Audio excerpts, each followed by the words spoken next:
தினமொரு வசனம். லூக்கா 6வது அதிகாரம் வசனம் 27.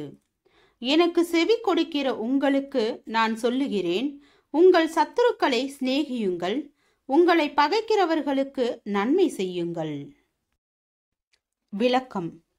தங்களுடைய எதிரிகளை நேசிக்கும் மக்களை புரட்சியாளர்கள் என்று அழைக்கலாம். ஜேக் என்ற ஒரு மாணவன் அப்படிப்பட்ட புரட்சியாளர்களில் ஒருவன். தேவன் தனக்கு ஒரு ஊழியத்தை தர வேண்டும் என்று ஜேக் ஜெபித்தான். அவன் பல ஊழிய ஸ்தாபனங்களை அணுகினான். ஆனால் அவர்களால் அவனுக்கு உதவ முடியவில்லை. இறுதியாக அவனுக்கு ஒரு பேருந்தில் கண்டக்டர் வேலை கிடைத்தது. ஒவ்வொரு நாளும் சில ரவுடிகள் அவனுடைய பேருந்தில் கட்டணம் செலுத்தாமல் பயணம் செய்து கொண்டிருந்தார்கள்.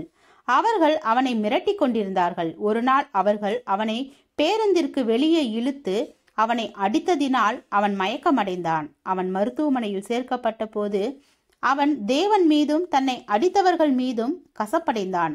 கர்த்தாவே, நான் ஊழியத்திற்காக ஜெபித்தேன், ஆனால் நீர் இந்த தொல்லைமிக்க வேலையையும் அடிகளையும் எனக்கு தந்தீர் என்று அவன் முறையிட்டான். ஜேக் அந்த ரவுடிகளின் மீது வழக்கு தொடர்ந்தான். அவர்கள் கைது செய்யப்பட்டு நீதிமன்றத்தில் விசாரிக்கப்பட்டார்கள். அவர்கள் குற்றவாளிகள் என்று நீதிபதி தீர்ப்பு கூறினார். ஆனால் வழக்கு விசாரணையின் போது தேவன் ஜாக்கின் கசப்புணர்வை மாற்றி அவனுடைய இருதயத்தை இரக்கத்தினாலும் அன்பினாலும் நிறைந்தார்.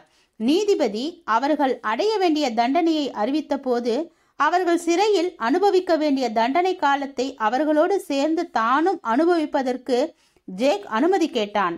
அதிர்ச்சியடைந்த நீதிபதி இதற்கு சட்டத்தில் வழி இல்லை என்று கூறினார். வழி உண்டு என்று பதிலளித்த ஜேக் குற்றமுள்ள உலக மக்களுக்காக இயேசு சிலுவையில் மரித்ததை விளக்கினான்.